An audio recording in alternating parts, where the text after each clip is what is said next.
2024, unfortunately, there were 0 research studies done on small intestinal bacterial overgrowth. Just kidding. You still here? Nice. 2024 was actually a big year of SIBO discoveries. In this video, I'm going to be breaking down an entire year of research that was done by the world's #1 SIBO researcher. From tips to eliminate SIBO faster, to supplements that may not actually be helping as much as we thought, to hinting at what brand new therapies may be coming to market in the future. Tune in because there's some key info in this video you won't want to miss. What's up and welcome to the video. I'm Dr. Daniel Ricciardi, gut health expert, licensed pharmacist, fitness enthusiast, creator of SIBO Shortcut and the gut health supplement bloat blocker. Each year there's a conference called Digestive Diseases Week. That's kind of hard to say. I've never personally attended it, but each year after the conference, the world's biggest SIBO researcher named Dr. Mark Pimentel typically catches up with Dr. Alison Seebecker and Shivan Sarna via Zoom and shares the latest research done by him and his team on SIBO and IMO, intestinal methanogen overgrowth. These videos can be found on Shivan Sarna's YouTube channel called SIBO SOS. These interviews with Dr. Pimentel are pretty science heavy, but if you want to check them out, I'm going to link the video to this Zoom meeting down in the description below. To save you the time though, I'm going to take you through my 8 biggest takeaways from their Zoom call right now in this video. And as a quick disclaimer, everything in this video that I'm making is my own personal interpretation of their Zoom call. It does not reflect the thoughts of Dr. Mark Pimentel, and this video has not been reviewed by Dr. Mark Pimentel. And last thing, my quick ask before we get started, if you do get value from this video, do me a huge favor and like and subscribe to my channel below for more related content. I'm grateful for you giving me your attention and checking out my video and hope you continue to do so in the future. All right, takeaway number 1 of 8. This one relates to GLP-1 medications. If you've heard of Ozempic, this is one of those. Dr. Mark Pimentel considers these medications, quote, a disaster for SIBO. This includes Ozempic, Wegovy, and Mounjaro. The issue with the GLP-1s, they work by paralyzing your digestive tract, so essentially they're cutting off your gut motility. And Dr. Mark Pimentel found that no amount of prokinetics can actually overpower the gut paralyzing effects of these GLP-1 medications. Another interesting point on this topic is if you take one of these GLP-1 medications, you can't actually do a lactulose breath test because the lactulose never leaves the stomach. So you could wait the full 3 hours and the breath test would probably read something close to 0 for the entire time, but that doesn't actually mean that you don't have SIBO. Takeaway number 2, using NAC, short for N-acetylcysteine. This study, low-dose rifaximin combined with N-acetylcysteine, is superior to rifaximin alone in a rat model of IBSD, a randomized trial. You can say what you want right now that it was a study that was done in rats and not humans. Still, the takeaways from the study seem to be pretty interesting. E. coli is a type of bacteria that is a main hydrogen-producing bacteria in SIBO, and Dr. Pimentel reported that about 50% of the E. coli in somebody that has SIBO actually lives in the mucus part of the small intestine and not the liquidy part, which is known as the lumen. And rifaximin, which is the main antibiotic used to treat SIBO, cannot penetrate, it can't get into the mucus to actually get rid of these E. coli bacteria. But when NAC was added to the rifaximin in the treatment, this was able to break down that mucus enough to allow the rifaximin to eliminate those E. coli bacteria that were stuck in the mucus part. Real quick, if you are experiencing digestive or even non-digestive issues from SIBO or IMO,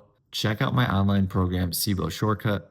You get all my top protocols, including the latest research like the topics discussed in this video, as well as individualized support in my private Facebook group, so you never have to wonder what you should do next. Click the SIBO Shortcut links down in the description below for more information and for my free SIBO training guide.